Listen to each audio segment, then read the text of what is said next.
ప్రియకౌశుడ పరలోకంలో మాకు తండ్రి, అక్కడి నుంచి కూడా మీ పాదం పూర్వకంగా చెల్లిస్తున్నాం తండ్రి. గడిపిన కాలం నుంచి మేము కాచి మీ కృప దాచినందుకు మీకు విలాసత్వం చెల్లిస్తున్నాం తండ్రి. బాగు కాలంలో కొంచెం మేము తండ్రి త్వరపడి మీ కొరకు మేము బెంబైపు కలిగి జీవించే భాగాన్ని మాకు అనుగ్రహిస్తామని తండ్రి. ఏది సత్యము ఏది అసత్యము తెలుసుకున్నట్టు జ్ఞానాన్ని హృదయాన్ని దయచేసి మీ చిత్తానుసారి భాగాన్ని మాకు దయచేస్తున్నాం తండ్రి. మాలోని ఏ దేశాలు ఏ కాహాలు ఒకరొకరు వేయగలిగి చిత్తానుసారంగా జీవించే భాగాన్ని మాకు అనుగ్రహిస్తామని అంటున్నాం తండ్రి. కుమార్తె వాక్యం చెప్తుండే అని ఒక పరిశుద్ధ నుంచి మిమ్మల్ని నడిపించి వేడుకుంటున్నాను. వింటున్నా నాకు మిగలే ఓపికను శ్రద్ధను దయచేసి మిమ్మల్ని నడిపించమని వేడుకుంటున్నాను తండ్రి. మీ నామం పరిశుద్ధపరచినగా నీ చిత్తం పరలోకం నుండి భూమి అందరూ లేదని ఒకటండి. ఈ చిన్న ప్రార్థన మీ దిగుతాడు మా రక్షకుడైన నజరేయుడైన యేసుక్రీస్తు అడిగి వేడుకుంటున్నాను తండ్రి. ఆమేన్. ఆమేన్. ఆమేన్. అయితే ఇప్పుడు తిమోతికి రాసిన 2వ పత్రిక 3వ అధ్యాయంలోకి వచ్చాం. అయితే ఈ 2 తిమోతి 3వ అధ్యాయంలో ఏముందంటే, అంటే లోకంలో దానికోసం ఉంది. అంటే మనుషులు ఎలాగ తయారవబోతున్నారు, అంటే ఎలాంటి క్రియలు వాళ్ళు నెరవేరబడుతున్నాయి అని చెప్పి దానికోసం ప్రస్తావించబడుతుంది. తిమోతి రాసిన పత్రిక 3వ అధ్యాయం 2 తిమోతి. అయితే స్టార్టింగ్ నేను ఇంట్రడక్షన్ చెప్తాను. అసలు మనుషులు ఎలాగా వాళ్ళ విశ్వాసం నుంచి ఎలా తప్పిపోతున్నారు, అసలు ఎందులోకి వెళ్తున్నారు, అసలు ఈ 3వ అధ్యాయము అసలు దేనికి రాయించబడ్డారని చెప్పి. అయితే 2 తిమోతి చాప్టర్ 3లోని మనం చూస్తే ఏముంటదంటే కల్చరల్ క్లైమేట్ ఉంటది. అసలు ఈ కల్చరల్ క్లైమేట్ అంటే ఏంటి? కల్చరల్ క్లైమేట్ అంటే ఇప్పుడు మనకి డిఫరెంట్ టైప్స్ ఆఫ్ కల్చర్స్ ఉంటాయి. మార్వాడీస్ ఉంటారు, పంజాబీస్ ఉంటారు, ఇవన్నీ ఒక కల్చర్. మనమైతే యేసుక్రీస్తుని ధరించుకున్నాం కనుక మనం ఏం చేయకూడదంటే కల్చరల్ ఈవెంట్స్ లోని వాటిలోని మనం వెళ్ళకూడదు. అయితే ఇక్కడ ఏం చెప్తున్నారంటే ఆఖరి దినాలు అంటే లాస్ట్ డేస్ లోని ఎలా ఉండబోతుంది ప్రపంచం, దాని గురించి ఈ 3వ అధ్యాయంలో మనకు కనిపిస్తుంది. ఈ లాస్ట్ డేస్ అనేది ఎప్పటి నుంచి స్టార్ట్ అయ్యి, కొత్త నిబంధన నుంచి స్టార్ట్ అవ్వలేదు. ఎప్పటి నుంచి స్టార్ట్ అయ్యంటే స్టార్టింగ్ పాత నిబంధన కాలం నుంచి స్టార్ట్ అవుతూనే ఉంది. ఎందుకు స్టార్ట్ అవుతుందంటే వారి నమ్మకం ఏంటంటే మెస్సయ్య వస్తున్నారు, మెస్సయ్య రాబోతున్నారు. సో మెస్సయ్య కోసం ఎవరు ఎదురు చూస్తున్నారంటే ఇశ్రాయేలు ఎదురు చూస్తున్నారు, ప్రవక్తలు ఎదురు చూస్తున్నారు, జనాలు ఎదురు చూస్తున్నారు. అంటే మెస్సయ్య వస్తున్నాడు అని పాత నిబంధనలోది ఇది. అయితే కొత్త నిబంధనకు వచ్చినప్పటికి ఏం జరిగింది? యేసుక్రీస్తు వారు వచ్చారు, శిష్యులతో పాటు ఉన్నారు, శిష్యులు చూస్తుండగానే కార్యాలు చేశారు, అద్భుతాలు చేశారు. అంటే గొప్ప జ్ఞానాన్ని ఇచ్చారు. ఎవరికి? శిష్యులకి. మీరు లోకమంతా వెళ్ళండి, అందరినీ శిష్యులుగా చెయ్యండి, లోకమంతా ఎవరిని ప్రకటించమని చెప్పారంటే క్రీస్తు యొక్క సువార్తను ప్రకటించమన్నారు. అయితే ఇక్కడ ఏం చూపిస్తారంటే ఈ కల్చరల్ క్లైమేట్ అంటే ఏంటి, అసలు దీనికోసం ఎందుకు మాట్లాడారు, అసలు లాస్ట్ డేస్ అంటే ఏంటి. అయితే మత్తయి సువార్త 24వ అధ్యాయంలో చూస్తే శిష్యులు ఒలీవ కొండ దగ్గర వీళ్ళందరూ కూర్చున్నప్పుడు యేసుక్రీస్తు ఉన్నప్పుడు ఆయన దగ్గరికి వచ్చి మీరు ఆఖరికి సూచనలు ఏంటి, అంత్యకాలంలో ఉన్నాం కదా అని అంటున్నారు. అంటే అంత్యకాలం ఎప్పటి నుంచి ఉంది? ఎప్పటి నుంచో అది జరుగుతూనే నడుస్తూనే ఉంది. అయితే శిష్యులు అడిగారు దీనికి సూచనలు ఏంటంటే ఆయన కొన్ని ఆనవాళ్ళు చెప్తారు. ఇలా భూకంపాలు వస్తాయి, యుద్ధాలు అవుతాయి, అబద్ధ ప్రవక్తలు వస్తారు, అబద్ధ బోధకులు వస్తారు, అద్భుతాలు చేస్తారు, ఆశ్చర్యకార్యాలు చేస్తారు, నా నామం మీద ఇది ఏదని చెప్తారు. అయితే దేవుడు ఏమంటాడంటే మోసపోవద్దు అని చెప్పంటారు. ఇవన్నీ ఎందుకు శిష్యులు చెప్పారంటే నెక్స్ట్ యేసుక్రీస్తు వారు పరలోకంలోకి వెళ్ళిన తర్వాత ఉండేది శిష్యులు మాత్రమే, వీళ్ళు ప్రకటించారు కాబట్టి వీళ్ళ వరకు వీళ్ళ ధర్మం అంటే ఇదనమాట. అయితే ఇక్కడ లాస్ట్ డేస్ కోసం చెప్పబడింది. అయితే మత్తయి సువార్త 16 అధ్యాయం 3వ వచనం చూస్తే అక్కడ ఏముంటదంటే, ఒకసారి నువ్వు బైబిల్ తెరిచినట్టయితే ఒకసారి చూడు, నేను చెప్పింది మళ్ళీ నీకు అర్థం కాకపోతుంది కదా. మత్తయి సువార్త 13వ అధ్యాయం 3వ వచనం చెప్పండి. అయితే ఇక్కడ ఏమునుందంటే, ఉదయమున ఆకాశము ఎర్రగాను మబ్బుగాను ఉన్నది గనుక నేడు గాలివాన వచ్చుననియు చెప్పుదురు కదా. మీరు ఆకాశ వైఖరిని వివేచింప నెరుగుదురు గాని ఈ కాలముల సూచనలు వివేచింపలేరు. అంటే ఇక్కడ స్పష్టంగా దేవుడి వాక్యం ఏం చెప్తుందంటే, మనం మేడ మీదకి ఎక్కితే మనకి చక్కగా ఆకాశం కనిపిస్తుంది, చంద్రుడు కనిపిస్తాడు, తెల్లవారు లెగిసి చూస్తే మనకి ఏం కనిపిస్తుంది, సన్ కనిపిస్తుంది, సూర్యుడు కనిపిస్తాడు, నక్షత్రాలు కనిపిస్తాయి. అంటే ఇవన్నీ కనిపిస్తాయి. అంటే ఒకవేళ వర్షం పడినప్పుడు మబ్బు ఏ కలర్ లో ఉంది, రెయిన్బోస్ ఏ కలర్ లో, ఇవన్నీ కనిపిస్తాయి. అంటే దీనికి ఏముంది, మనకి వివేకం ఉంది, అంటే జ్ఞానం ఉంది. అంటే ఆకాశంలో ఏం జరుగుతుందో ఏం కనిపిస్తుందో అవి చూసి చెప్పగల శక్తి మనకు ఉంది. కానీ మళ్ళీ ఇక్కడ కింద ఏమంటున్నాడు, మీరు ఆకాశ వైఖరిని వివేచింప నెరుగుదురు, అంటే మీరు వివేచించగలరు, అంటే మీరు ఆలోచించగల జ్ఞానం ఉంది. అక్కడ ఏం జరుగుతుందో అక్కడ ఏం కనిపిస్తుందో మనం చెప్పగలుగుతాం. కానీ కింద ఏమన్నాడు, కాలములు, అంటే కాలములు అంటే ఏంటి, లాస్ట్ డేస్ లో ఈ కాలముల్లోని వెళ్తున్నప్పుడు కొన్ని సూచనలు ఉంటాయి. ఆ సూచనలు జరుగుతుంటే కానీ మనం దాన్ని గ్రహించలేం. ఎవరు గ్రహించలేరు, దేవుని పిల్లలు కాదు కానీ భయభక్తులు లేని వారు, దేవుళ్ళలోంచి పడిపోయిన వారికి ఏంటంటే సూచనలు తెలియవు, అదే దాన్ని వాళ్ళు గ్రహించలేరు అనమాట. అంటే కింద చూస్తే కింద ఏం కనిపిస్తుందంట, వ్యభిచారులై చెడ్డతరము వారు సూచక్రియలు నడుగుతున్నారు. ఎవరు అడుగుతున్నారంట, వ్యభిచారులైన చెడ్డతరము వారంట. ఆ తరము వారు ఏమడుగుతారు, సూచక్రియలు అడుగుతున్నారంట. ఏ సూచక్రియ అంటే, అయితే యోనాను కూర్చిన సూచక్రియ గాని మరి ఏ సూచక్రియ అయినను వారికి కనుగ్రహింపబడదు గాని వారితో చెప్పి వారి విడిపించి వెళ్ళిపోయాను. అంటే ఇప్పుడు జనాలు ఎలా ఉన్నారంటే, ఏదైనా ఒక సూచక్రియ చేస్తే, ఏదైనా నీ ముందు ఒక మిరాకిల్ చేస్తేనే దేవుడు ఉన్నారని చెప్పి వాళ్ళు నమ్ముతున్నారు. అదే సూచక్రియలు అక్కడ కనిపించకపోతే వాళ్ళు ఏం చెప్తున్నారు, దేవుడు లేడు, దేవుడే లేడు అని చెప్తున్నారు. వాళ్ళు ఏం బిలీవ్ చేస్తారంటే సూచక్రియల్ని నమ్ముతున్నారు, అద్భుతాలు నమ్ముతారు, ఆశీర్వాదాలు మాత్రమే నమ్ముతారు. కానీ వాక్యాన్ని వాళ్ళు గ్రహించరు వినరు, ఇవన్నీ అనమాట. అందుకే అక్కడ ఏమని చెప్తున్నారు, వ్యభిచారులైన చెడ్డతరము వారు అని అంటున్నారు. అంటే వ్యభిచారం చేసేవారు కాదు, వ్యభిచారులైన అంటే ఎవరు, దేవుడు ఎవరు తెలిసి కూడా ఏం చేస్తున్నారు, వాళ్ళ విశ్వాసాన్ని విడిచిపెడుతున్నారు, అబద్ధాన్ని ప్రేమిస్తున్నారు. అందుకే ఇక్కడ ముందుగానే శిష్యులతో చెప్పబడుతుంది అనమాట. అంటే కాలాల కోసం మనకి జ్ఞానం లేదు, కానీ అన్నిటి కోసం జ్ఞానం ఉంది. లోక జ్ఞానం ఉంటుంది, అన్ని జ్ఞానాలు ఉంటాయి. కానీ జరగబోతున్న దానికోసం ఎవరికైనా జ్ఞానం ఉందంటే, జ్ఞానం లేక కదా చాలా మంది నశించిపోతున్నారు. అయితే ఇక్కడ 3వ అధ్యాయం ఏం చెప్తున్నారు, వాళ్ళకి వాళ్ళే ప్రియులు అనమాట. అంటే వారినే గణపరుచుకుంటారు, అంటే లవర్స్ ఆఫ్ దెమ్సెల్వ్స్ అని. అంటే వాళ్ళ హృదయాన్ని వాళ్ళ శరీరాన్ని ప్రేమించుకుంటారని. తర్వాత ఇంకేముంది, సెల్ఫ్ సెంటర్ గా ఉండడం. ఇంకా ఇంకోటి ఏంటి, వాళ్ళ గురించే వాళ్ళు పొగుడుకుంటారు అనమాట. అంటే వారి కోసం ఎక్కువగా పొగుడుకుంటారు, వాళ్ళు ఎక్స్పీరియన్స్ చేసిన దాన్నే చెప్తారు. అంటే వాళ్ళు ఓన్గా ఎక్స్పీరియన్స్ చేసిన మాత్రమే చెప్తారు, కానీ బయట విషయం అంటే దేవుడి వాక్యం గురించిన జ్ఞానం కానీ ఆ ఎక్స్పీరియన్స్ కానీ వీరికి ఉండదు. మళ్ళీ ఇంకొకటి ఏంటి, ప్రైడ్, గర్వం. ఆ ఆఖరి దినాల్లో, అంత్య దినాల్లో గర్వం అనేది ఎక్కువైపోతుంటది. వారి హృదయాన్ని అంటే వాళ్ళ శరీరాన్ని ప్రేమించుకుంటారు, ఇంకా ధనాన్ని ప్రేమించుకుంటారు. రోమారాసిన పత్రిక 12:3 కూడా దేవుడు చెప్తున్నాడు, రోమపత్రిక 12:3, తనను తాను ఎంచుకున్నదగిన దానికంటే ఎక్కువగా ఎంచుకొనక దేవుడు ఒకనికి విభజించి ఇచ్చిన విశ్వాస పరిణామ ప్రకారము తాను స్వబుద్ధి గలవాడగుటకే తగిన రీతిగా తనను ఎంచుకొనవలెనని అని నాకు అనుగ్రహింపబడిన కృపను బట్టి మీలోనున్న ప్రతి వానితోడు చెప్పుచున్నాను. దేని బట్టి చెప్తున్నారంట, కృపను బట్టి చెప్తున్నారంట. ఏం చెప్తున్నారు, ఎవరికి వారు ఎంచుకోవడం కాదు, తనను తాను ఎంచుకుంటున్నారు. అందరూ వారికి వారు ఎంచుకుంటే ఇంకెందుకు, తను తాను ఎంచుకుని తగిన దానికంటే ఎక్కువగా ఎంచుకొనక, వారిని ఎంచుకోక దేవుడు ఏం చెప్పాడు మనకి, లోకంలోకి వెళ్ళి సువార్త చెప్పమన్నాడు, మంచి మాట చెప్పమన్నాడు, బేదలని వారిని కటాక్షించమన్నాడు.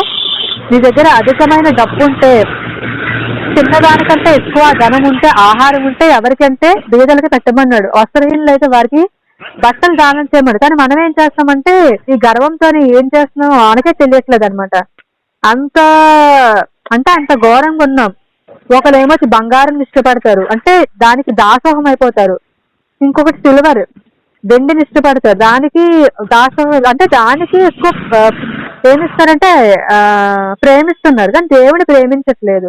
వాళ్ళు ఏం చెప్పుకుంటారంటే సంఘంలో, నాకంటే ఎక్కువ దేవుడిని ఎవరు అంటే నేనే తప్ప ఎవరు ఎక్కువ ప్రేమించడం చెప్తారు. అయితే 1 తిమోతి పత్రిక 6:10 కూడా అంతే ఉంది. ఎలా ఏం మాట్లాడతారంటే అబ్యూసివ్ వర్డ్స్, అంటే భయంకరమైన మాటలు, వారి మీద దాడి చేయడం. ఇంకొకటి ఏమొచ్చి వెక్కిరించడం, దేవుని వెక్కిరించడం, అంటే దేవునికి వ్యతిరేకంగా పనిచేయడం. తర్వాత అవిధేయులు, ఎవరికి అవిధేయులు అంటే తల్లిదండ్రులకు అవిధేయులుగా ఉండడం, తల్లిదండ్రులు మాట వినకపోవడం, తల్లిదండ్రులు చెప్పిన వేలకు వెళ్ళకపోవడం వల్ల ఈరోజు చాలా మంది ఏం చేస్తున్నారు, యవనస్తులు చనిపోతున్నారు. ఎందుకు వీళ్ళు చనిపోతున్నారు యవనస్తులు, ఎందుకు వీళ్ళు తప్పుడు దారిలో వెళ్తున్నారు? తల్లిదండ్రుల మాట వినట్లేదు. తల్లిదండ్రులు ఏం చెప్తారు, వాళ్ళకి అవగాహన ఉంటది, అండ్ తల్లిదండ్రులకి వాళ్ళ అనుభవం మొత్తం చూశారు, జీవితం మొత్తం చూశారు. కాకపోతే తల్లిదండ్రులు పిల్లలకి ఏం చెప్తారు, నువ్వు ఈ చోటుకి వెళ్ళకు, ఇలా ఉండకు, జాగ్రత్తగా ఉండు, ఎవరితోనే కలిసినా మాట్లాడినా సరే నీ ప్రవక్త నువ్వు జాగ్రత్తగా చూసుకో, సంఘానికి వెళ్ళాలి, ఈ టైంకి వెళ్ళే తల్లిదండ్రులు చెప్తారు మంచి మాటలు.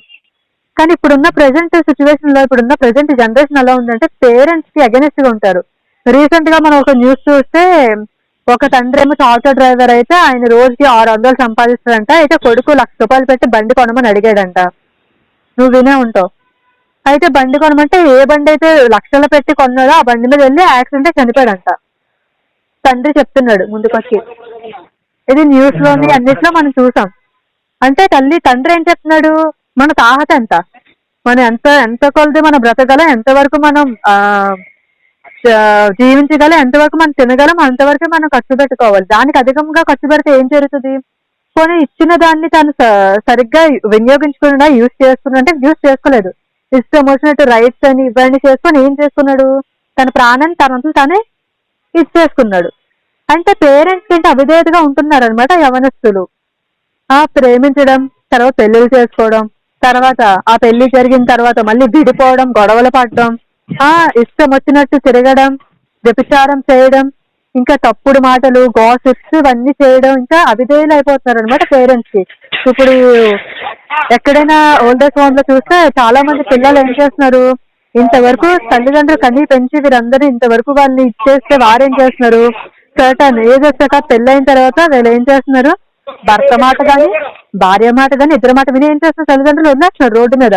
కొంచెం వృద్ధాప్యం వచ్చిన వరకు 70-60 సంవత్సరాలు ఆ టైంలో వారిని వదిలేస్తున్నారు. అంటే దేవుడు ఏం చెప్తున్నాడంటే విధేయత కలిగి ఉండమంటున్నాడు. కానీ వీళ్ళేం చేస్తారంటే అవిధేయత కలిగి ఉన్నారు. అంటే రానున్న రోజుల్లో, అంటే ఆఖరి రోజుల్లో, లాస్ట్ డేస్ లో ఏం కనిపిస్తుంది అంటే అవిధేయులు కనిపిస్తారు. తల్లిదండ్రులు చెప్పే మాట వింటారు, ఎక్కడ పెడితే అక్కడ వారిని వదిలేస్తారు, కొడతారు, హింసిస్తారు.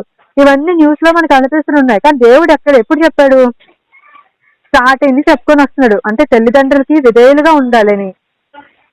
తల్లిదండ్రుల్ని మనం ఎంత బాగా చూసుకుంటామో అంత బాగా దేవుడు మనల్ని చూస్తాడు.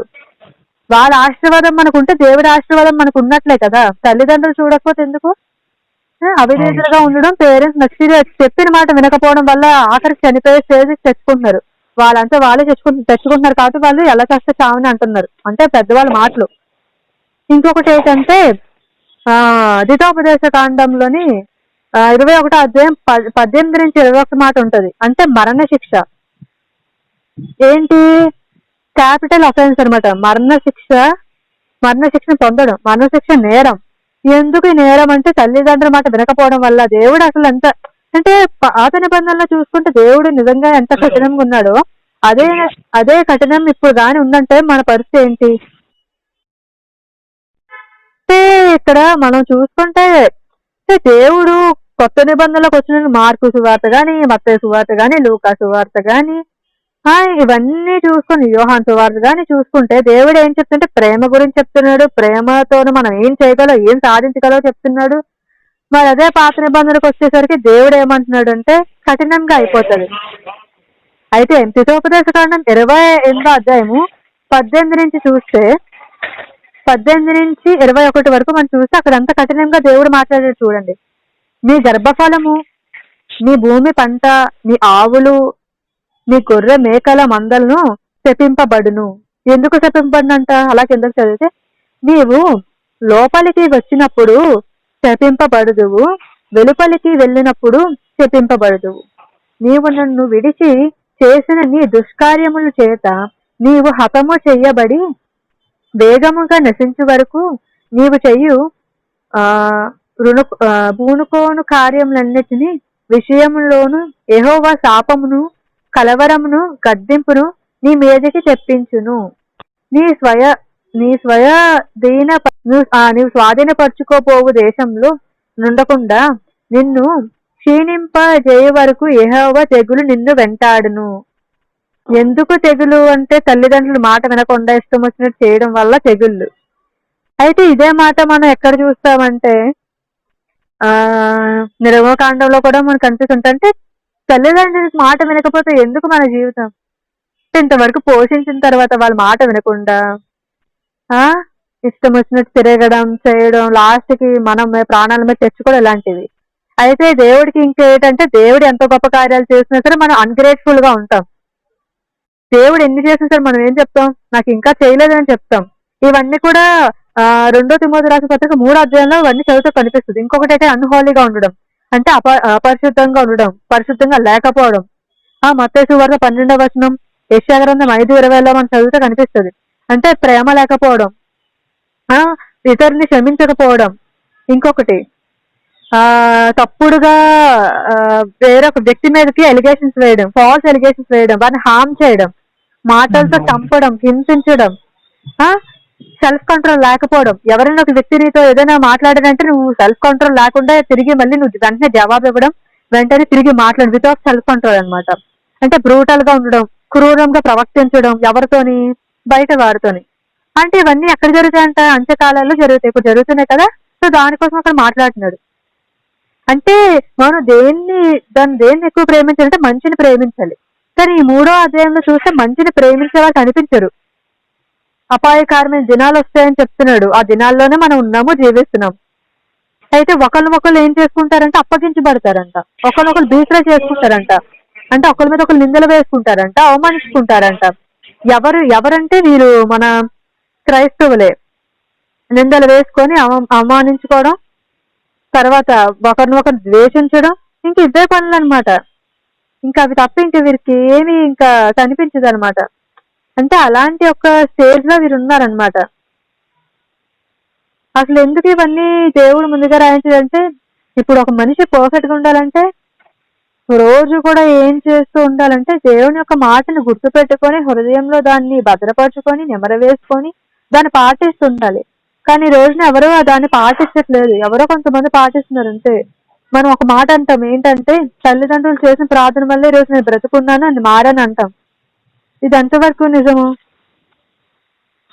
అంటే నువ్వు నీకు తెలుసు కాబట్టి నీ తల్లి నిన్ను ఎంతగానో ప్రేమిస్తుంది కనుక నీ కోసం రోజు ఏం చేస్తుంది, నా కొడుకు బాగుండాలి, నా కూతురు బాగుండాలి అని చెప్పి ఎన్నో సాక్రిఫైసెస్ చేస్తారు మన కోసం. అగస్టిన్ సాక్ష్యం వింటే, అగస్టిన్ ఒక వ్యభిచారం చేశాడు. స్త్రీలతోని అక్రమ సంబంధం పెట్టుకోవడం, తప్పుడు ఒక వేలకు వెళ్ళడం, ఇవన్నీ చేయడం వల్ల తల్లి విసిగిపోయి, తండ్రి లేడు, తల్లి ఉంది, తల్లి ఏదో పని చేసుకొని బ్రతుకుతుంది. అయితే తల్లి రోజు ప్రార్థన చేసేదంట, నా కొడుకు అగస్టిన్ని మార్చు దేవుడా, ఒకవేళ తను మారినట్టయితే నేను నీ సేవకు అప్పగించుకుంటాను, నీ సేవ చేస్తాడు, యవనకాలం ఉన్నాడు, పాడైపోతున్నాడు అని చెప్పి. అయితే అగస్టిన్ వాళ్ళ తల్లి ఏం చేసి నిత్యం ప్రార్థన చేసి అప్పటికి తను ఏం చేశాడు, పాడైపోయాడు మొత్తం, ఇంకా చెదిరిపోయాడు అనమాట. ఇంకా లోకంలోకి వెళ్ళి ఇంకా ఇష్టం వచ్చినట్టు చేశాడు. అలాంటిది ఒక రోజు దేవుడు ఏం చేశాడు, దర్శించాడు, మాట్లాడాడు, ఆయన సేవ చేశాడు, సేవ చేసి చనిపోయాడు. అంటే ఎన్నో మంది, ఇప్పుడు ఎవరు పర్ఫెక్ట్ కాదు కదా, అంటే తల్లి చేసిన ప్రార్థన వల్ల ఈ రోజు ఆయన పేరు మనం చెప్పుకోగలుగుతామంటే ఆయన చేసిన, ఆయన ఎలా మారాడు, ఆయన ఒక సాక్ష్యం మనం విన్నాం. అగస్టిన్ వ్యభిచారం నుంచి బయటకు ఎలా వచ్చాడు, సో అలా అన్నమాట. అయితే ఇప్పుడు నేను అధ్యాయంలోకి వెళ్తున్నాను. అంత్యదినాల్లోని అపాయకరమైన కాలములు వచ్చుచున్నవని తెలుసుకొనుము. ఇది ఇందాక మనం మత్తయి సువార్తలో, అంత్యకాలంలో లాస్ట్ డేస్ లో భయంకరమైన దినాలు వస్తాయంట, అపాయకరమైన కాలాలే వస్తాయంట. అయితే ఏంటి ఆ కాలాలంటే, ఏలైనగా మనుషులు స్వార్థప్రియులు, ధనాపేక్షులు, బింకములాడువారు, అహంకారులు, దూషకులు, తల్లిదండ్రులు అవిధేయులు, కృతజ్ఞత లేనివారు, అపవిత్రులు, అనురాగహితులు, అతిద్వేషులు, అపవాదికులు, అజితేంద్రియులు, క్రూరులు, సజ్జన ద్వేషులు, ద్రోహులు, మూర్ఖులు, ఆ గౌరంధులు, దేవుని కంటే సుఖానుభావం ఎక్కువగా ప్రేమించేవారు.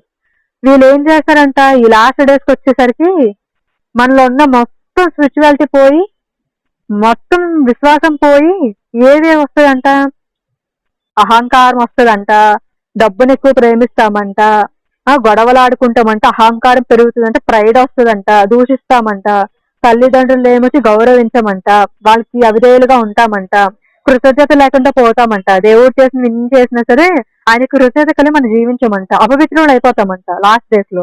ఇంకా అనురాగితులు అంటే సొంత కుటుంబాలని కూడా మనం ఏం చేస్తామంటే నొప్పించే విధంగా మాట్లాడడం, అంటే ప్రేమ అనేది తగ్గిపోతుంట. ఒకడు కుటుంబంలో కష్టంలో ఉంటే నీ దగ్గర ఒకవేళ నువ్వు ఎఫర్టబుల్ ఉంటే, అంటే నేను పెట్టుకోగలుగుతాను అంటే, నువ్వు తినడానికి నీకు ఇంకా మిగిలిన డబ్బులు ఉంటే, నువ్వు కష్టంలో ఉంటే నువ్వు సహాయం చేసే గుణం ఉంటది మనకి. ఆ గుణంని నువ్వు ఏం చేస్తావు అంటే, నీ కుటుంబంలో నీకు ఎవరికైనా నష్టం కాబట్టి బాధలు కాబట్టి నువ్వేం చేస్తావు ఇస్తావు. అయితే లాస్ట్ డేస్కి వచ్చేసరికి అవి కూడా ఉండవంట. అనురాగహితులు అయిపోతారంట, అతి ద్వేషులు అయిపోతారు, ద్వేషిస్తారంట, అపవాదకులు అయిపోతారంట. ఈ అపవాదం అనే పేరు ఎవరికి ఉంది? సాతానికి ఉంది. అది ఎవరికి వచ్చిందంట? మనుషులకు వచ్చింది. అపవాదకులు, అజేంద్రియులు, క్రూరులు అంట. మనుషులు క్రూరులని ఎక్కడ మనం మాట్లాడతామంటే జంతువుల విషయంలో మాట్లాడతాం, క్రూర జంతువు అని. అయితే దేవుడు ఇప్పుడు దేంతో సంభాషణ, మనుషులు క్రూరులు అయిపోతారు అంటున్నాడు, సజ్జన ద్వేషులు అయిపోతారంట, ద్రోహులు అయిపోతారంట. అంటే దేవుడు అంత స్పష్టంగా చెప్తుందంటే లాస్ట్ డేస్ లో ఇలా ఉంటది, లాస్ట్ డేస్ లో ఇలా ఉంటది అని చెప్పి తిమోతికి చెప్తున్నారు. ఎవరు? పౌలు. మీ సంఘానికి బోధించుకోవాల్సిన అవసరం ఎవరికి ఉంది? సంఘంలో ఉన్న సేవకులకు ఉంది. కాబట్టి సేవకులు ఖచ్చితంగా ఏం చేయాలని చెప్పాలి. ఈ అంత్యకాల దినాల్లో ఎలా ఉన్నాయి, ఎలా మనం మన పిల్లల్ని రక్షించుకోవాలి, ఎలా కుటుంబాన్ని రక్షించుకోవాలి, కుటుంబాన్ని ఎలా కాపాడుకోవాలి, అండ్ కుటుంబాన్ని ఎలాగా మనం ఒక దారికి తీసుకురావాలి, దేవుడి ఒక మాటలు మనం ఎలాగ దాన్ని అంటే అభివృద్ధి చేసుకుంటూ వెళ్ళాలి చెప్పాలి. అంటే అంత్యకాలం వచ్చినప్పుడు ఫేత్ తగ్గిపోతుంది. ఒకళ్ళు క్రిస్టియన్ వ్యక్తి వేరే దానిలో కన్వర్ట్ అవుతారు, ఇట్లా చేస్తారు. ఎందుకు అంటే విసిగిపోతారు. అంటే ఏ కష్టం వచ్చిన వారిని తట్టుకోలేక వెంటనే దేవుడి మీద ఒక 4-3 నిందలు వేసి సైలెంట్ గా ఏం చేస్తారంటే వేరే దానికి కన్వర్ట్ అవుతారు. సో ఇలాంటి అపాయకరమైన దినాలు వచ్చినప్పుడు మనం ఎలా ఉండాలి, అసలు ఎలాంటి వారు ఉంటారో దేవుడు చెప్తున్నాడు. ఇలాంటి వారి దగ్గర మనం చాలా జాగ్రత్తగా ఉండాలి. ఇంకా అలా చదువుకొని వెళ్తే, పైకి భక్తి గల వారి వల్లే ఉండి దాని శక్తిని ఆశ్రయించని వారినే యుందురు, ఇంటి వారికి విముఖుడునే యుందురు. పైకి ఎలా ఉంటారంట, కొంతమంది భక్తిగా ఉంటారంట, కానీ తీర దాని లోపల చూసే క్రూరమైన తోడల కంటే ఘోరంగా ఉంటారు. అంటే శక్తిని ఆశ్రయించలేని వారే ఇందురు. అంటే ఏ శక్తి అంటే దేవుని యొక్క శక్తిని వీళ్ళు ఆశ్రయించలేకపోతారు. ఎందుకు ఆశ్రయించలేకపోతున్నారు? వీళ్ళు భక్తి నటిస్తున్నారు. దేవుడికి ఎవరు కావాలి? భక్తి చేసేవారు కావాలి. భక్తి నటించేవారు దేవుడికి అవసరం లేదు. ఇప్పుడు 99 గొర్రెల్లోని దేవుడు ఒక్క గొర్రె తప్పిపోతేనే వెళ్ళారు. ఆయన దాన్ని చూస్ చేసుకున్నాడు కాబట్టి తిరిగి దాన్ని తీసుకురావడానికి ఆయన ఎంతో ప్రయత్నం చేస్తాడు. మరి 99 గొర్రెలు ఏం చేస్తున్నాయి? వారు ఏం చెప్తే అది ఫాలో అవుతూ దాని వెనకాతలు వెళ్తాయి. గొర్రెలు అంతే కదా, ముందు షెపర్డ్ ఉంటే గొర్రెలు కాసేవారు ఉంటే వారి వెనకట్లా ఆయన ఎప్పుడు చెప్తే డైరెక్షన్ వెళ్తాయి. ఇప్పుడు సంఘంలో కూడా అంతే. ఎట్లా ఉన్నారు? ధనాపేక్షలు ఉన్నారు, గర్వంతో ఉన్నవారు ఉన్నారు. దీన్నే ప్రేమిస్తారు, బంగారాన్ని, డబ్బును, ఐశ్వర్యాన్ని ప్రేమిస్తున్నారు. దేవుడి మాటలు అంటే పైకి భక్తిగా ఉండి కూడా లోపలే శక్తి లేదు. అంటే దేవుడి శక్తి లేక మనం ఎంత మంచిగా ఉన్నా సరే, అంటే ఎంత నటించినా సరే దేవుడికి తెలిసిపోతుంది, మనుషులకు తెలియకపోయినా సరే. అయితే పాపపరిచులై నానా విధములైన దురాశల వలన నడిపింపబడి ఏమైందంటే పాపపరిచులై అంటే పాపంలో జీవిస్తున్నారు. ఇంకా భక్తి లేని వారంటే ఇప్పుడు మనలో భక్తి లేకపోతే ఇంకా మనలో ఉండేదేటి? పాపమే కదా. ఆ పాపభరితమైన నానా విధులైన దురాశల వలన నడిపింపబడి ఎల్లప్పుడూ నేర్చుకొనిస్తున్నారు. వాళ్ళు ఏం చేస్తారంట, ఇది తప్పు, ఇది పాపం, ఇలా చేయకూడదని చెప్పి వాళ్ళు ఏం చేయాలి అంటే వాళ్ళు ఏం చేయాలంటే ఈ పాపం నుంచి బయటికి రావడానికి ఒక వేని వెతుక్కోవాలి. కానీ వీళ్ళు ఏం చేస్తారంట, ఆ పాపం చుట్టే తిరుగుతున్నారంట. అంటే దురాశల వల్ల నడిపించబడి ఎల్లప్పుడు నేర్చుకుంటున్నారంట. ఏం నేర్చుకుంటున్నారు? దురాశలు. ఏం చేయాలి అంటే ఎలా ఈ లోకంలో బ్రతకాలి అవే చూస్తున్నారు. కానీ దేవుడి యొక్క మాటలు విందాము, వాక్యం నేర్చుకుందాము, దాని ప్రకారంగా మనం జీవిద్దాం, నడుద్దాం అనే అలాంటి ఆలోచన విధానాలు లేవన్నమాట వీటిలో. అయితే కిందో మాట అంటాడు, సత్యం విషయమైన అనుభవ జ్ఞానం ఎప్పుడును పొందలేని అవివేక స్త్రీల యొక్క ఇండ్లలో చొచ్చి వారిని చెరపట్టుకొని పోవువారు వీరిలో చేరిన వారు ఎవరంట?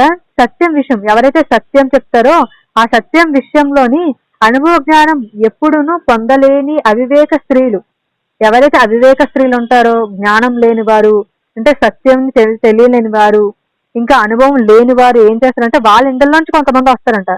ఇండ్లలోంచి వచ్చి వారిని చెరపట్టుకొని అంటే వారిని పట్టుకొని పోవువారు వీరిలో చేరిన వారు అంటే మనతో పాటు కొంతమంది ఉంటారు కదా, అంటే భక్తి వాళ్ళు ఉంటారు, భక్తి లేని వారు ఉంటారు. ఈ భక్తి లేని వారు ఏం చేస్తారు? భక్తి చేసిన వారి దగ్గరికి వెళ్ళి వారిని ఎలా చెరగొడదామా, వాళ్ళని ఎలా బయటికి లాక్కొద్దామా అని చూస్తారు. అలాంటి వారు ఉన్నారు అని చెప్పి అంటున్నారు. అయితే ఇద్దరు వ్యక్తులు మనకి ఇక్కడ చూపిస్తున్నాడు దేవుడు. ఈ ఇద్దరు వ్యక్తి ఎక్కడ కనిపిస్తారంటే పాత నిబంధన నిర్గమకాండంలో కనిపిస్తారనమాట. అయితే నిర్గమకాండంలోని అహరోనుకును మోషేకి ఎదురు చెప్పారు ఆ ఇద్దరు వ్యక్తులు. ఆ ఇద్దరు వ్యక్తుల కోసం పాత నిబంధనలో రాయబడిన కొత్త నిబంధనలో వాళ్ళ పేరు రాశారు.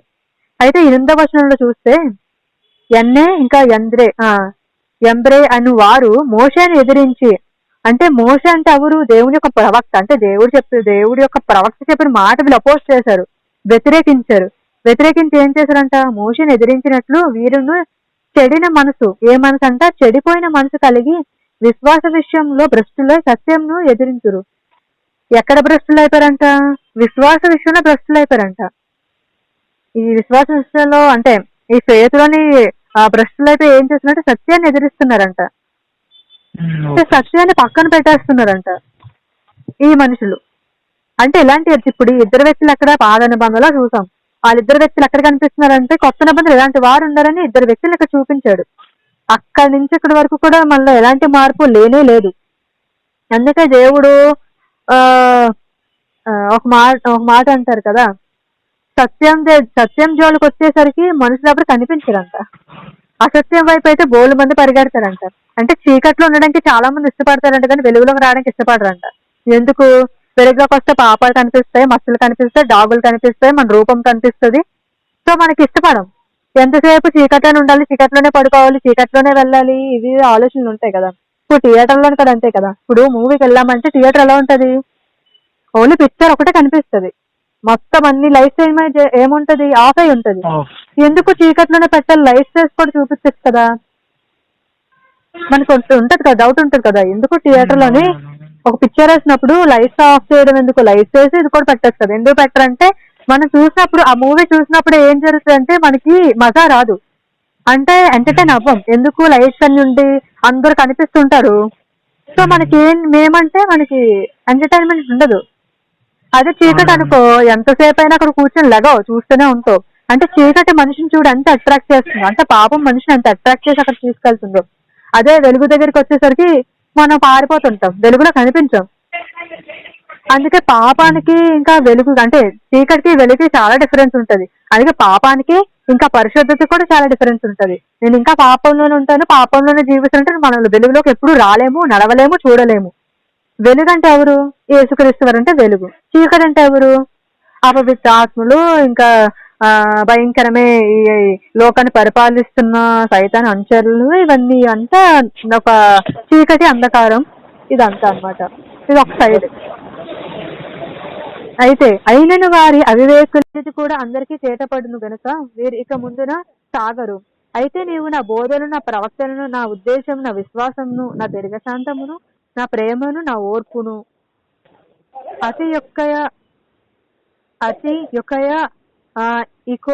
ఇకోనియ లుక్స అను పట్టణములో నాకు కలిగినట్టు హింసలను తెలుసుకొనని వాడినై నన్ను వెంబడించితివి. అట్టి హింసలను సహించితివి కానీ వాటన్నిటిలో నుండి ప్రభువు నన్ను తప్పించెను. ఎవరు చెప్తున్నారు? పౌలు అంటే తిమోతికి చెప్తున్నారు. అయితే తిమోతి అనేకమైన హింసలను ఎదుర్కొన్నాడు. అంటే ఆఖరికి ఆయన చావు ఎట్లా ఉందంటే ఇంకా వెనక ముందు ఆలోచించుకుంటే వెంటనే తలను నరికేయడం. అది ఎంత విచారకరం, ఎంత బాధాకరం. ఆ పెయిన్ మనం తట్టుకోలేము, చూస్తేనే మన కళ్ళు తిరుగుతాయి కదా. సో అలాంటిది ఒక వ్యక్తి చనిపోతున్నాడు అంటే ఎవరి కోసం చనిపోయాడు? మనుషుల కోసం చనిపోయాడా? లేదు, దేవుని యొక్క వాక్యం సత్యం కోసం చనిపోయాడు. అందుకే ఇక్కడ ఏమంటున్నాడు, ఒక పట్టణం ఉంది, ఆ పట్టణంలో ఏం జరుగుతుందంటే, అయితే నీవు నా బోధ, ఎవరి బోధ అంట? యేసుక్రీస్తు వారి బోధన ప్రకటిస్తున్నప్పుడు, ఉపదేశం చెప్తున్నప్పుడు అక్కడ ఏముందంట? విశ్వాసము, దీర్ఘశాంతము. ఈ విశ్వాసము, దీర్ఘశాంతము, ప్రేమ, ఓర్పు లేకపోతే నువ్వు బయటికి అడుగు పెట్టలేవు. అంటే సమాజంను ఫేస్ చేయలేవు. సొసైటీని ఫేస్ చేయాలంటే నీకు ఒక కరేజ్ కావాలి, ఒక స్ట్రెంగ్త్ కావాలి, స్ట్రాంగ్ గా ఉండాలి. అలా అయితేనే నువ్వు ఒక దగ్గరికి వెళ్ళి ఇంటర్వ్యూకి వెళ్తే నువ్వు అక్కడ కూర్చున్నావు అంటే అక్కడ నీకు ఏం కావాలి? కరేజ్ ఉండాలి, దాన్ని ఫేస్ చేసే గుణం ఉండాలి. అది ఫేస్ చేయకపోతే నువ్వు ఇంట్లోనే కూర్చోవచ్చు, అంటే ఎక్కడికి వెళ్ళాల్సిన అవసరం లేదు. నేను అన్ని ఫేస్ చేస్తాను, అన్ని వెళ్తానంటే నువ్వు చెయ్యాల్సింది ఏంటంటే ఫస్ట్ ఏం చేయాలంట?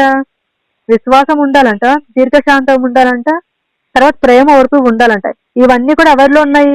తిమోతిలో ఉన్నాయి. కనుక ఆయన ఏం జరిగింది, ఒకనొక పట్టణంకి వెళ్ళినప్పుడు ఆ పట్టణంలో కలిగిన హింసలు, ఆ పట్టణంలో హింసలు జరిగాయంట. హింస జరిగినప్పుడు ఏంటంటే ఉపద్రవాలు వచ్చాయంట, భయంకరమైన శోధనలు వచ్చాయంట. అయితే ఎవరిని వెంబడించారంట? నన్ను వెంబడించి ఎవరిని? పౌలు యొక్క మార్గాన్ని వెంబడించి. ఎందుకంటే పౌలు 15 సంవత్సరాల నుంచి ఆయనకి సహవాసం నేర్పించారు. ఆ సహవాసం నేర్పించారు కనుకనే ఆ తిమోతి అనే వ్యక్తి ఇప్పుడు ఫౌండేషన్ గా చర్చెస్ లో స్థాపన పడి ఉన్నాడు, నిలబడ్డాడు అనమాట దేవుడి కొరకు. అట్టి భయంకరమైన హింసలు సహించేవి గాని వాటన్నిటిలో నుండి ప్రభువుని తప్పించిన. ఎవరిని తప్పించారంట? దేవుడి హింసలోని, ఉపద్రవాల్లోని, భయంకరమైన వాటన్నిటిని తప్పించాడంట. అయితే క్రీస్తు యేసునందు సభక్తితో బ్రతుకు ఉద్దేశించిన వారందరూ హింస పొందుదురు. ఎవరైనా గాని నాకు హింస లేదు, నేను ప్రశాంతంగా ఉన్నాను, నేను ఎంజాయ్ చేస్తున్నాను నా లైఫ్ అని అంటే, ఎవరైనా ఏ క్రిస్టియన్ అయినా అంటే సుఖంగా ఉన్నానని అంటే ఆ క్రైస్తవుడు అనేవాడు అబద్ధం చెప్తున్నాడనే లెక్క. ఏ క్రైస్తవైనా సరే తన జీవితంలో ఏం జరుగుతుంటే శ్రమ, సొంత ఇంటివారే బయటికి పంపించడం, అంటే దేవుడు నమ్ముకున్నారని చెప్పి, లేదా ఉద్యోగం లేకపోవడం, భయంకరమైన శ్రమలు చూడడం, శోధనలు చూడడం, అంటే ఇటు నైబర్స్ అంటే ఇంటి దగ్గర ఉన్నవారు ఏదో ఒక మాట అనడం, అంటే ఇవన్నీ మనకి ఏం కలుగ చేస్తుంది అంటే బాధ కలుగ చేస్తుంది కదా. అయితే ఇక్కడ దేవుడు ఏం చెప్తున్నాడంటే క్రైస్తవులు, నిజమైన క్రైస్తవులకి బాధ, శ్రమలు ఉంటాయి. ఎవరైనా అలా చెప్పారంటే నాకు శ్రమ లేదు, నేను బాగున్నానంటే వాడు క్రైస్తవుడుగా, అంటే ఇంకా క్రైస్తవుడే కాదనమాట. ఇక్కడ ఏం చెప్తున్నాడు? క్రీస్తు యేసునందు సభక్తితో బ్రతుకును ఉద్దేశించి వారందరూ హింస పొందుదురు అని చెప్తున్నాడు. ఎవరైతే యేసుక్రీస్తుని అంగీకరిస్తారో ఖచ్చితంగా శ్రమ పొందుతారని చెప్పంటున్నాడు. ఒకవేళ మనం శ్రమ పొందట్లేదంటే దాని లెక్క ఏంటి? మనం దేవుడితో సహవాసం లేదని, దేవుళ్ళు ఎదగట్లేదు అని, దేవుడికి విధేయులుగా ఉండట్లేదని చెప్పి, అందుకే మనకి ఏ శ్రమ రావట్లేదు. మనకి శ్రమ వస్తుందంటే దేవుడు మన ప్రార్థన వింటున్నాడని లెక్క. మనకి శ్రమ కలుగుతుందంటే దేవుడు మనల్ని చూస్తున్నాడని లెక్క.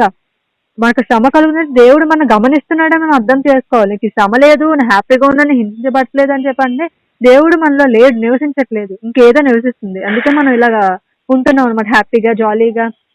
అక్కడ పక్కన ఒక జీవితం నాశనం అయిపోతుంటే మనం హ్యాపీగా అనిపిస్తుంది, కానీ వాళ్ళు వెళ్ళి బాగు చేద్దామని ఆ ఉద్దేశం మనకు ఉండదు. ఎందుకు? మన క్రీస్తు ప్రేమ లేదు, చనిపోయింది కాబట్టి. అయితే దుర్జనులను, వంచకులను, ఇతరులను మోసపరుచు తామును మోసపుచ్చుకొని అంతకంతకు చెడిపోదురు. వారిని వాళ్ళే మోసం చేసుకొని వారిని వాళ్ళే మోసపరుచుకుంటున్నారంట. దుర్జనులు, వంచకులంట. వాళ్ళ పేర్లు అంటే దేవుడు ఎలాంటి పేర్లు పెట్టాడు? దుర్జనులు, వంచకులు, ఇతరులను మోసపరుచు. అంటే పక్క వాళ్ళు మోసం చేస్తూ వీళ్ళు కూడా మోసపోతున్నారు. ఆ విషయం వీళ్ళు తెలియట్లేదు, నేను మోసపోతున్నానని చెప్పి. ఒకరు ఒక ఆఫర్ పెడతారు కదా, ఇలా ఈ డిస్కౌంట్ ఇస్తాము, ఇలాగా కొనుక్కోండి అని చెప్పి అంటారు.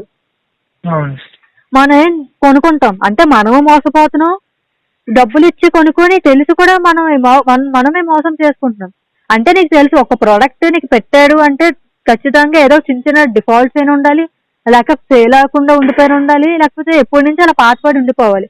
ఆ పాత పడిందని వారు ఏం చేస్తారు, నీట్ గా పెయింట్ వేసి కలర్ అంతా వేసి అది సెల్ చేసేలా చూస్తారు. మనకి ఎక్కడ చూసినా కనిపిస్తుంటాయి. వీళ్ళేం చేస్తారు, అబ్బా బాగా కనిపిస్తుంది, మనం ఆలోచించాము. ఏం ఆలోచించాము? అంటే వీడు ఎందుకు ఇంత చీప్ గా అమ్మేస్తున్నాడు, ఇంత పెద్ద కాస్ట్లీ ఒక ఐటమ్ ని ఎందుకు అమ్ముతుందని చెప్పి మనకు ఆలోచన రాదు. ఒకవేళ మనకు ఆలోచన వచ్చినా మనం ఏం చేస్తాం, మళ్ళీ దొరకదని చెప్పి కొనుక్కుంటాం. సహజంగా చేసే పనులు ఇవే కదా. అంటే వీరేం చేస్తున్నారు, సంఘంలోని వీరు వారి మోసం చేస్తున్నారు, వీరికి వీరే మోసం చేసుకుంటున్నారు, చెడిపోతున్నారని చెప్పండి. అంతకంతకు చెడిపోతున్నారంట. ఇప్పుడు దేవుడు చెడిపోయిన వారిని, పడిపోయిన వారిని, బంధకాలు ఉన్న వారిని లేవనెత్తడానికే కదా ఆయన వచ్చాడు. మరి వీళ్ళేం చేస్తున్నారు, మోసపోతున్నారు. అంటే వీళ్ళందరినీ మోసం చేసి వీళ్ళు కూడా మోసపోతూ చెడిపోతున్నారని చెప్పంటున్నాడు.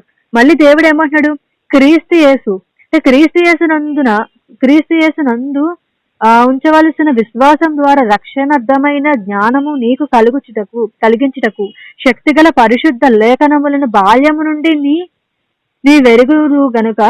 బాల్యం అంటే ఏంటి, ఎప్పటి నుంచి వింటున్నామంటే ఈ ధర్మశాస్త్ర లేఖనాలు ఆది నుంచి వింటూనే వస్తున్నాం. ఎవరు చెప్తున్నట్టు దేవుడే చెప్తున్నాడు. ఆది యందు దేవుడు భూమి ఆకాశం చేశాడు, దేవదూతలు చేశాడు, పక్షుల్ని చేశాడు, ఇవన్నీ చేశాడు అని వివరించుకొని చెప్తున్నాడు. దేవదూతల్ని చేశారు, మనుషుల్ని చేశాడు, దేవదూతలు పాపం చేశాయి, మనుషులు పాపం చేస్తున్నారు, భయంకరం వ్యభిచారంలో నిండిపోతుంది అని అంత ఎక్కడి నుంచి వస్తుంది, ఆదమవ దగ్గర నుంచి ప్రకటన గ్రంథం వరకు చెప్తూనే ఉన్నారు. ఇలా అయిపోతుంది, మనుషులు ఇలా పాడైపోతున్నారు, చెడిపోతున్నారు, వారికి వాక్యం అందట్లేదు, మోసపోతున్నారు, వారు ఏం చేస్తున్నారు వారికి తెలియట్లేదు, వాళ్ళు గ్రహించట్లేదు, ఇది అదని చెప్పి దేవుడి వాక్యం ఉంటుంది. ఎక్కడి నుంచి, బాల్యం నుంచి వింటున్నామంట. బాల్యం పుట్టినప్పటి నుంచి వింటున్నామంట వాక్యం.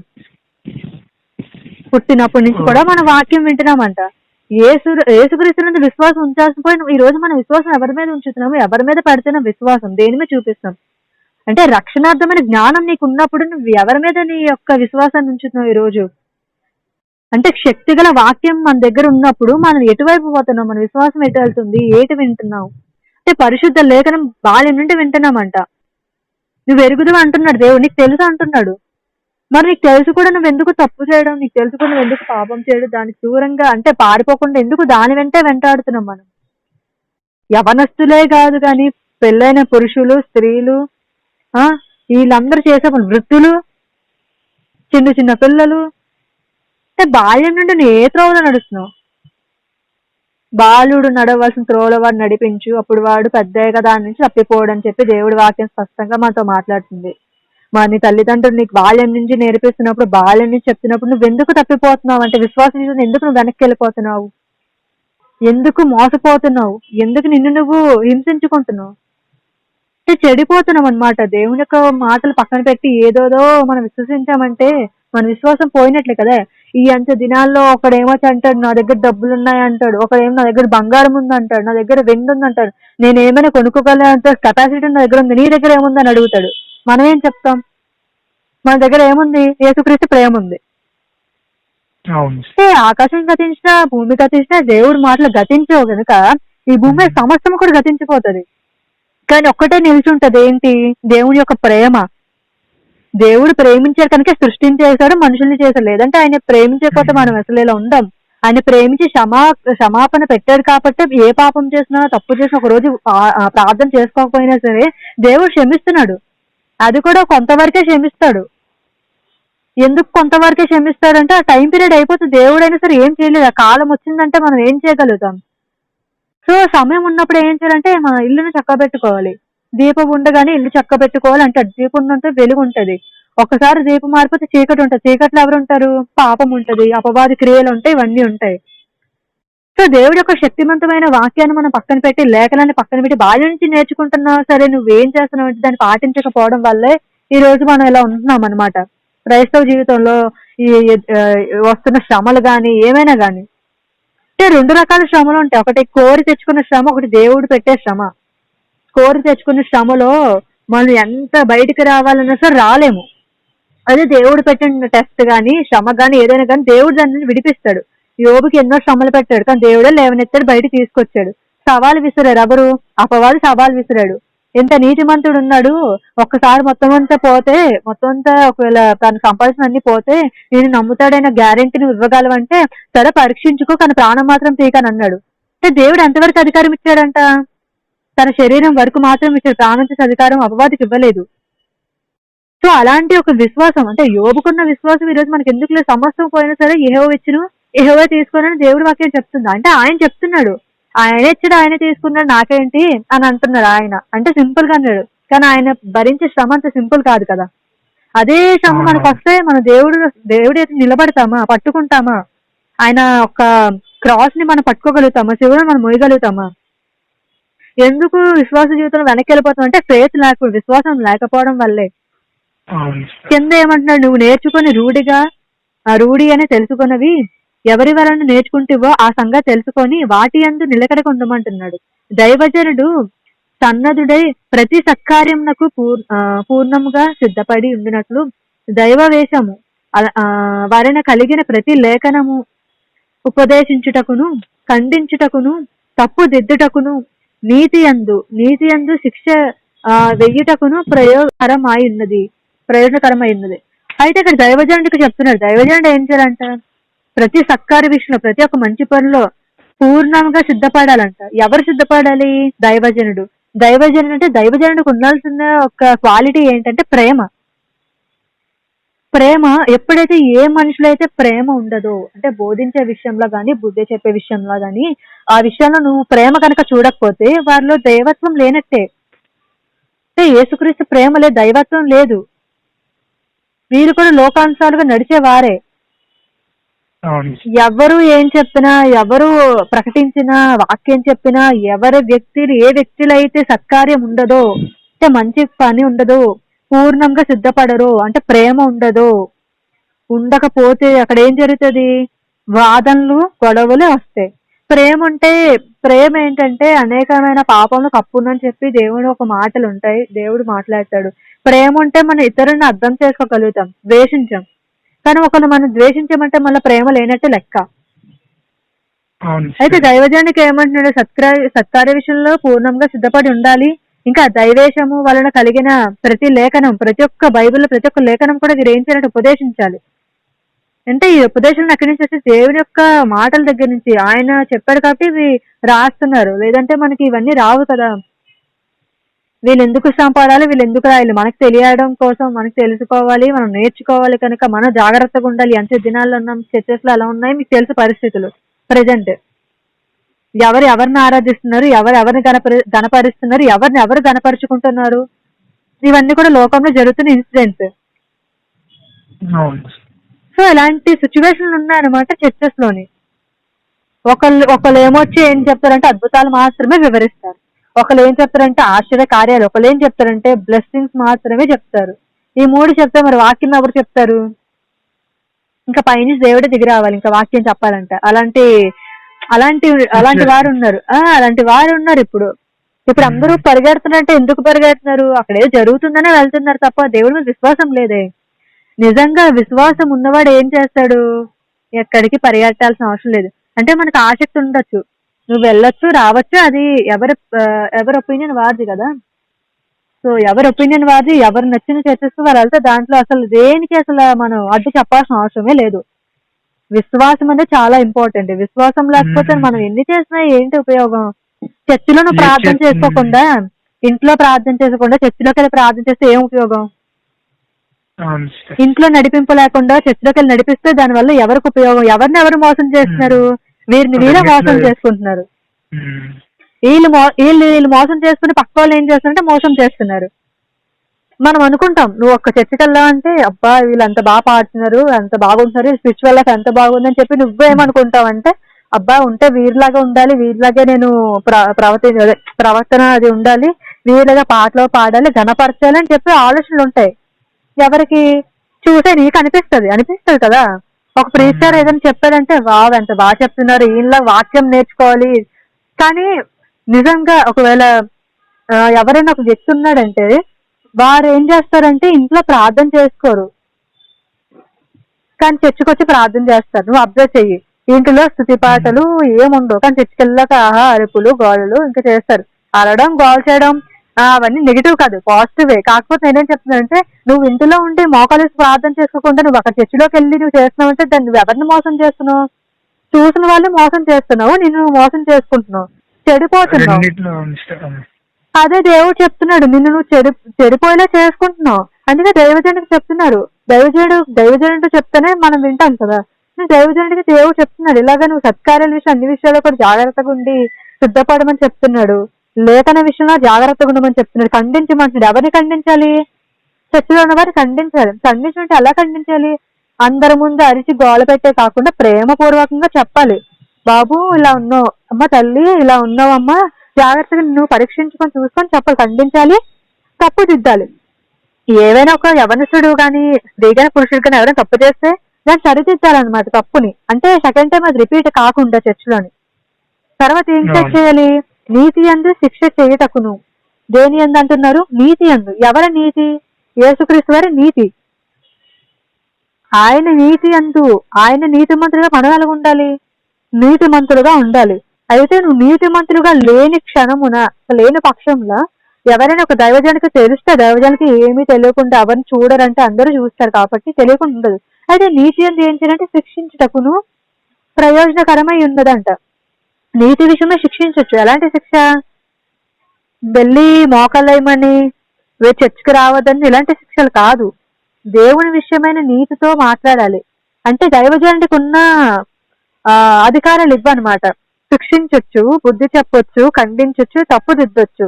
కానీ ఇవి పెట్టుకొని మన ముందు, అంటే దేవుడి ముందు ఇవి పెట్టుకొని తప్పుడుగా చేయకూడదు. ప్రేమతోని ప్రతిదీ కూడా ఏం చేయాలంటే ప్రేమతోని. ఎవరినైనా ఆకర్షించాలంటే ప్రేమ ఒకటే. ప్రేమ లేకపోతే మనం ఎన్ని చేసినా సరే వేస్ట్ అనమాట. ప్రేమ లేనివాడు పరలోకానికి అసాధ్యం. ప్రేమ ఉండాలి. ఇప్పుడు నేను ఉన్నా ఇన్ని చెప్పినా ప్రేమ లేకపోతే నేను ఎక్కడికి వెళ్తాను? నరకానికే పోతాను. జడ్జిమెంట్ లో, తీర్పులో నించుంటాను నేను. అది అది అది మాత్రం పక్కా. సో మనిషికి నార్మల్ గా పీపుల్ కి అయితే ఒక శిక్ష అయితే మాకు 2 శిక్షలా ఉంటది. సో నా మాటలు ఎలా ఉండాలంటే, నీకు చెప్పినట్లు నువ్వు వింటావు, నువ్వు ఆచరిస్తున్నావు, అదే ఆచరణ నేను కూడా చెయ్యాలి కదా. నువ్వు దైవజనుడిగా ఇన్ని అని చెప్పి నీ ఇంట్లో నువ్వు సరిగ్గా చూసుకోకపోతే, నీ ఇంట్లో వాళ్ళు నువ్వు సరిగ్గా ఇచ్చేసుకోకపోతే ఇంకా నువ్వు చెప్పిన దానికి నువ్వు వెళ్తావా వెళ్ళవా అంటే వాళ్ళకి క్వశ్చన్ వేసుకోవాలి. సో ఇక్కడ పర్టికులర్ గా చెప్తుంది ఏంటంటే, అంత్యకాలంలో, అంత్య దినాల్లో తిమోతి రాసిన 2వ పత్రిక 3వ అధ్యాయంలో ఏం చెప్తుంది? డబ్బు, ధనం, ఐశ్వర్యం చెప్పుకొని విర్రవీగే జనాలు బయలుదేరుతారు. తల్లిదండ్రులు కూడా చూడని ఒక జనాలు ఉంటారు. అవిధేయులు అయిపోతారు, మూర్ఖులు అయిపోతారు. పైకి భక్తిగా నటిస్తారు కానీ వాళ్ళ భక్తి ఉండదు. వాళ్ళు మోసం చేసుకుంటున్నారు, ఇతరులను మోసం చేస్తున్నారు. ఇవన్నీ దేవుడు మాట్లాడుతున్నాడు. ఎందుకు మాట్లాడుతున్నాడంటే, ప్రెసెంట్ ఉన్న వరల్డ్ లో సిచ్యువేషన్ అంతా ఇదే. చర్చెస్ లోని ఆ దైవజన్ నించో అని చెప్తే ఆ దైవజన్ని ట్రోల్ చేయడం, ఆ దైవజన్ని పాట పాడితే ఆ దైవజన్లు ఏదో అండం. కొన్ని విశ్వాసాలు అనట్లేదు. ఎవరు అంటున్నారు? సేవకులే తీర్పు తీర్చుకుంటున్నారు. ప్రేమ లేదు. ఏం లేదంటే సేవకుల్లో ప్రేమ చచ్చిపోయింది. నిజంగా సేవకుడు ప్రేమించి సేవకుడు ఏం చేస్తాడంటే కాల్ చేస్తూ ఏదో చేస్తూ మనం మాట్లాడాలి. అది ఫస్ట్ థింగ్. అంతేకాని వాళ్ళు ఫేస్ పెట్టి వాళ్ళు ఇప్పుడు ఏం చేస్తున్నారు? యూట్యూబ్ లోని వాళ్ళ ఫోటో ఇమేజ్ పెడుతున్నారు, కింద వీడియో పెడుతున్నారు. ఎవరిదైనా కావచ్చు. ప్రతి దైవజనుడు కూడా దేవుడి తరఫు దైవజనులు మనం ఎక్కువ మాటలు వింటాం. దేవుడు కూడా ఏం చెప్తాడు? దైవజనుల మాట వినమనే చెప్తున్నాడు. ఒకవేళ తప్పు అని నీకు తెలిస్తే నువ్వు సైడ్ అయిపో. లేదు ఈయన బాగానే చెప్తున్నారు ఇదేదో అంటే నువ్వెందుకు ఒక వ్యక్తిని ప్రేమించకుండా అంత అసూయ, అంత ద్వేషం ఎందుకు నీలో పెంచుకొని విపరీతంగా ఉంటున్నావు? ప్రేమ అనేది మనుషులో చల్లారిపోతుంది. అదే మత్తయి సువార్త 24వ అధ్యాయంలో ఉంటుంది కదా, ప్రేమ చల్లారిపోదును, ప్రేమ చల్లారిపోతుంది అని చెప్పి డైరెక్ట్ గా చెప్తున్నారు అనమాట. ఎందుకు ప్రేమ లేదంటే వాళ్ళ వాక్యం లేక అలా అనమాట. ప్రేమ లేక అన్నిటికీ అలవాటు పడిపోయిన వారు ఒకసారి మారడం చాలా కష్టం కదా. ఇప్పుడు విజయవాడ చూసుకుంటే భయంకరమైన రౌడిజం ఉన్న ఏరియా అవి. విజయవాడ ఫేమస్ అసలు రౌడిజంకే. ఇంకా వెనక ముందు ఆలోచించారు. పోలీసులు కూడా భయం అనమాట. ఎందుకు భయం? వీళ్ళు ఇంకా ఆలోచించారు. వీళ్ళు ఒకటే మాట అంటారు, నేను చచ్చిపోయినా పర్లేదు, నువ్వు మాత్రం చచ్చిపోవాలంటారు. ఆ ధైర్యం ఎక్కడి నుంచి వస్తుంది? అంటే వాళ్ళ స్వభావం ఎలా ఉందంటే, ఆ మనిషి చచ్చిపోయినంత వరకు కూడా వారు ఏం చేస్తారంటే కాపలా కాస్తారు. అయితే ఇదే వ్యక్తి ఇప్పుడు యేసుక్రీస్తులోకి రావాలి, మారాలంటే ఎలా మార్చబడతాడు? మొదటిగా మారు మనసు క్షమాపణ. ఈ మారు మనసు క్షమాపణ ఉంటే తప్ప ఏ మనిషి కూడా మార్పు అనేది రాదు. ఎవరు మార్చగలరు? ఎవరు మార్చలేరు, ఒక దేవుడు తప్ప. ఇప్పుడు అదే విజయవాడలో కొంతమంది రౌడీలు ఎవరైతే ఉన్నారో, వ్యభిచారం చేశామన్నారు, దొంగతనం చేసామని, చంపామన్నారు, జైల్లో ఉన్నామన్నారు, వీళ్ళందరూ ఇప్పుడు సాక్ష్యం చెప్తున్నారు. వీళ్ళు ఎలా మార్చబడ్డారు? దేవుని యొక్క వాక్యం ద్వారా, దేవుని యొక్క మాటల ద్వారా. సో మనం కూడా విశ్వాస జీవితంలో కూడా మన మన ఎలా కొనసాగాలంటే వాక్యంలో చాలా స్థిరంగా మోసపరచకుండా, ఎవరు కూడా మనం మోసం చేయకుండా ఉండేలా వాక్యం తెలుసుకోవాలి, నేర్చుకోవాలి. ఈ అంత్యకాలంలో ఉన్న ప్రతి ఒక్కటి కూడా అన్ని పోవచ్చు, కానీ దేవుడి యొక్క మాటలు ఎప్పుడూ నిలుస్తూనే ఉంటాయి. సో దేవుడు చెప్తున్నాడు అనమాట ఈ మాటలన్నీ. ఈ దురాలోచనలు, ఇష్టం వచ్చినట్టు మాటలు, ప్రవక్తల తల్లిదండ్రులు పట్టించుకోకపోవడం, ప్రేమ అంటే మనల్ని ఎక్కువగా ప్రేమించుకోవడం, మనల్ని ఎక్కువ గణపరుచుకోవడం. ఇప్పుడు అందరూ ఏం చేస్తున్నారు? సేవకులు గణపరుస్తున్నారు, కానీ మనం ప్రాధాన్యత ఎవరికి ఇవ్వాలంటే యేసుక్రీస్తు వారికి ప్రాధాన్యత ఇవ్వాలి. ఆయన ప్రధాన యాజకుడు కనుక ఆయన మహింపరిచారు. కానీ చాలా మంది సేవకుల్ని మహింపరుస్తున్నారు, వారిని ఎక్కువ పొగుడుతున్నారు, పూజిస్తున్నారు. అది తప్పు కదా. సో ఎలాంటివి చేయకూడదు అనమాట. ఇలాంటి విషయాల్లో ఎలాంటి జరుగుతున్నాయి కాబట్టి ఇలాంటి విషయాలు జాగ్రత్తగా ఉండమని దేవుడు హెచ్చరిస్తున్నాడు అనమాట. రేపు ఏం సంభవించినో మనకు తెలియదు, కానీ దేనికోసం కూడా ఏమంటున్నాడు దేవుడు? చింతపడొద్దని చెప్తున్నాడు, భయపడొద్దని చెప్తున్నాడు. కానీ మనం భయపడుతూనే ఉంటాం, చింతపడుతూనే ఉంటాం, బాధపడుతూనే ఉంటాం. ఇవన్నీ కూడా దేవుడి దగ్గర నుంచి వచ్చినవి కాదు. కొన్నిసార్లు శ్రమ వచ్చినా సరే దాన్ని తట్టుకునే శక్తి ఉండాలి. అంతేగాని భయభక్తులు కలిగి ఇలాగా నటించి దేవుడి ముందు వెక్కిరించి వేషాలు వేస్తే ఏం జరుగుతుంది? ఎవరైతే దేవుడు ఒక మాట అంటాడు, ఎవరైతే ఆ దేవుని యొక్క ఆలయం పాడు చేస్తే నేను వారిని పాడు చేస్తానని చెప్పి దేవుడు మాట్లాడతారు. కొరింథీయుల పత్రికలో ఉంటది మనకి మొదటి అధ్యాయంలో. ఎవరైతే దేవుడు ఆలయం పాడు చేస్తామో దేవుడు ఖచ్చితంగా పాడు చేస్తానని దేవుడు అంటున్నాడు. మరి చిత్తం కాదు, దేవుడి చిత్తం వేరు, మనం చేస్తుంది వేరు. దేవుడు ఏం చేస్తాం? మొత్తానికి పాడు చేసి ఆయన ఏంటి? ఆయన ఇక్కడికి వచ్చిన ఒక వాల్యూ లేదు. అదొక దైవజనుడిగా ఆయన ఉన్నప్పుడు ఎంత వాల్యూ ఉండేది. అన్ని కంట్రీస్ ఒక్కరు అందరూ కూడా ఎలా ఉండేవారంటే ఒబే చేసేవారు. కేఏ పాల్ గారు ఒక వాక్యం వినట్టు కొన్ని వేల లక్షల మంది అక్కడ ఉండేవారు. ఇప్పుడు ఎవరు ఎందుకు అనిపించట్లేదంటే ఎవరైతే దేవుడు ఆలయం పాడు చేస్తారో వాళ్ళని దేవుడు పాడు చేసేస్తాడు ఖచ్చితంగా.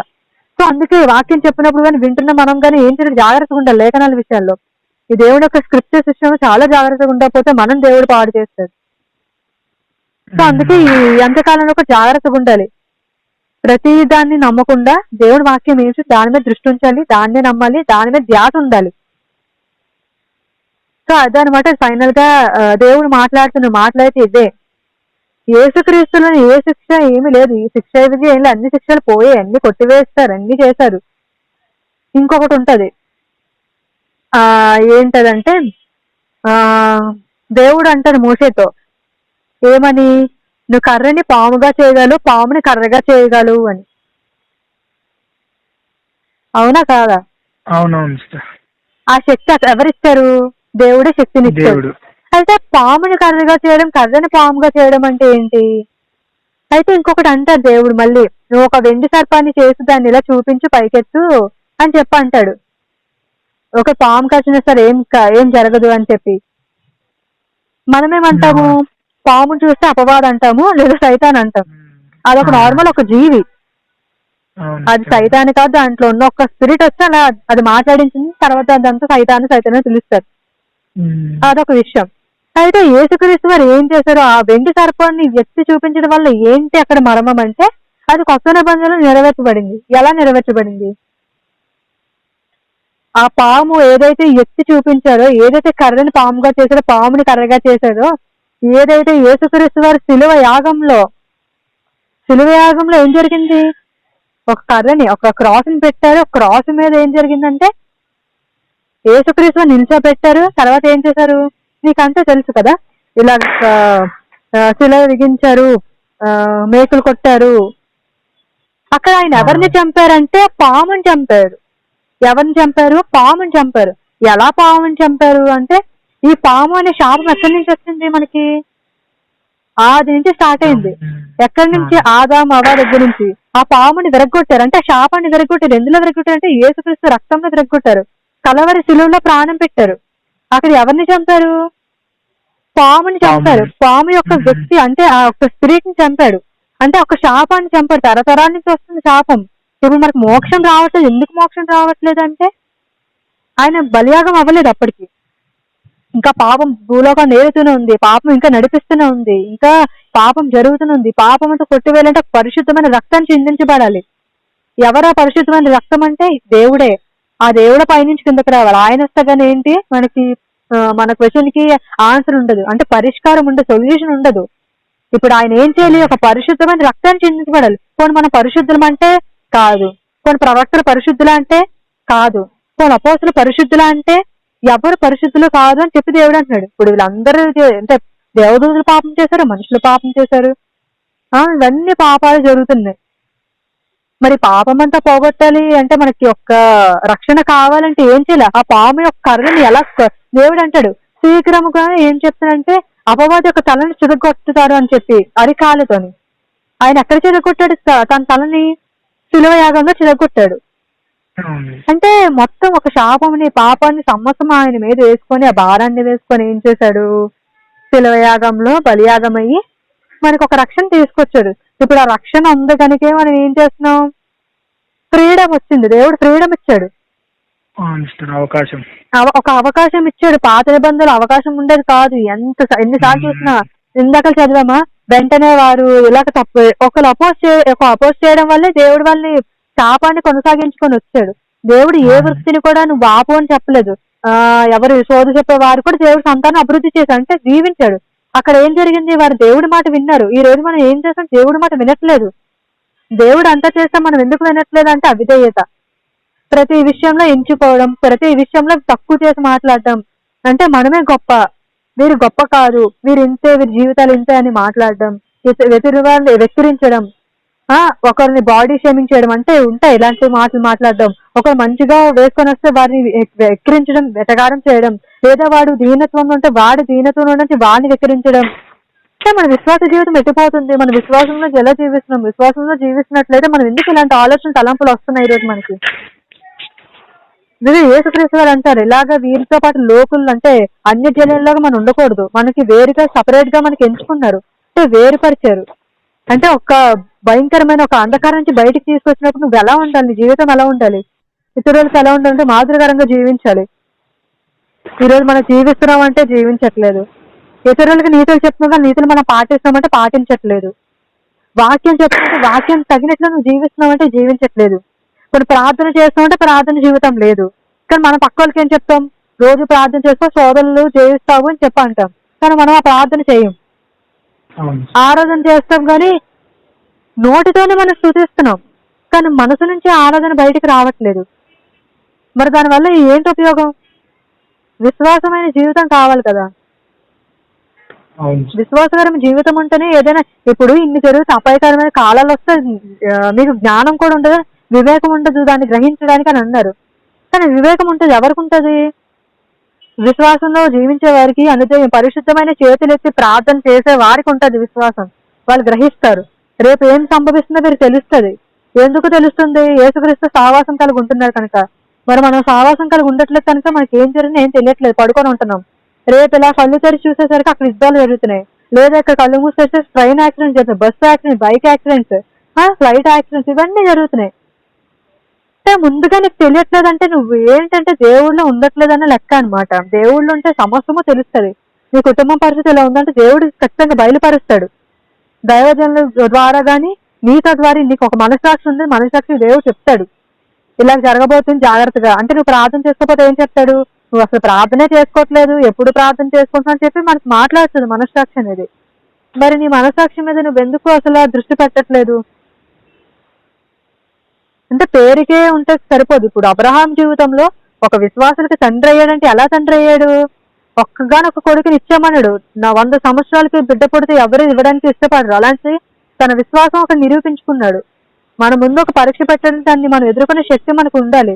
ఆ పరీక్ష నేను ఇలాగే ఉంటాను, ఇందులోనే ఉంటాను, నా దాని నుంచి బయటకు రాను, అంతే నా విశ్వాసం మీద ఎంతవరకు నేను చేస్తాను అంతవరకు నేను చేయలేను అని అన్నామంటే ఇంకా అబ్రహాంకి వారసులుగా ఎలా అవుతాం? మనం ఎలా పిల్లలు అవుతాం? అబ్రహాం విశ్వాసం చూసి ఏం చేశాడు? అక్కడున్న పొటేల్ని తీసుకుని దహనబలిగా అర్పించమన్నాడు. తర్వాత ఇసాకు నుంచి వచ్చిన సంతానం బట్టి మనం జీవించాడు దేవుడు.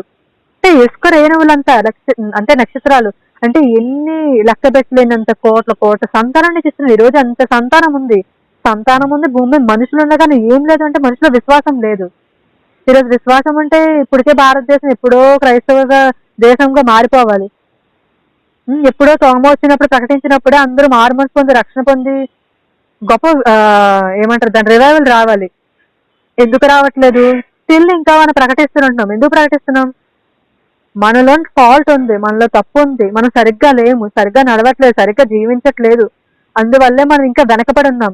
మొన్న అంటే ఫస్ట్ భారతదేశము పాత ఏషియన్ కంట్రీ, ఇది ఇస్రాయల్ కూడా ఏషియన్ కంట్రీయే. కానీ అమెరికా అనేది కనుగొని కొన్ని సంవత్సరాల తర్వాత దానికి అనుకున్నారు. కానీ ముందైతే ఇవే ఉన్నాయి కదా భారతదేశం కోసం. ఎస్ఐ గ్రంథంలో కూడా రాయించబడి ఉంటుంది, హిందూ భారతదేశమా అని చెప్పుకుంటది. దేవుడు అంటే రాయించాడు, ఒక దాన్ని రాయించాడంటే ప్రణాళిక ఉంటది. మనకి ఫస్ట్ సువార్త వచ్చింది, ఇంకే దేశానికి అందలేదు. కానీ మనం ఇంకా ఏం చేస్తున్నాం అంటే వెనక్కి ఉన్నాం. ఎందుకు? మనం చేసే హేయక్రియల వల్ల. క్రైస్తవుడు అనుకొని నువ్వు ఎక్కడికి వెళ్తున్నావు అంటే బార్లకి పబ్కి తాగడానికి, భయంకరమైన పాపం చేసే ప్రదేశాలకి, స్నేహితులతో ఇష్టం వచ్చినట్టు మాట్లాడటము, ఇవన్నీ చేయడము, క్రియలన్నీ ఏం జరుగుతున్నాయి? ఆ క్రియలు మనలో వస్తాయి కానీ దేవుని యొక్క క్రియలు రావు. దేవుడు అదే అంటున్నాడు, నిజంగా నీకు హింసించబడి అంటే నువ్వు నిజంగా దేవుడితో పోరాడితే నీకు హింసలు వస్తాయి. ఒకవేళ నీకు హింస రావట్లేదు అంటే నీలో అసలు దేవుడి యొక్క ఆత్మ అనేది లేదనమాట.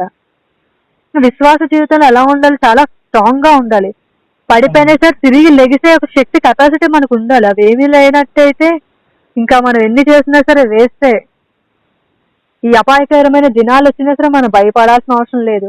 ఎప్పటికైనా సరే మనం చనిపోవాల్సిన వారమే.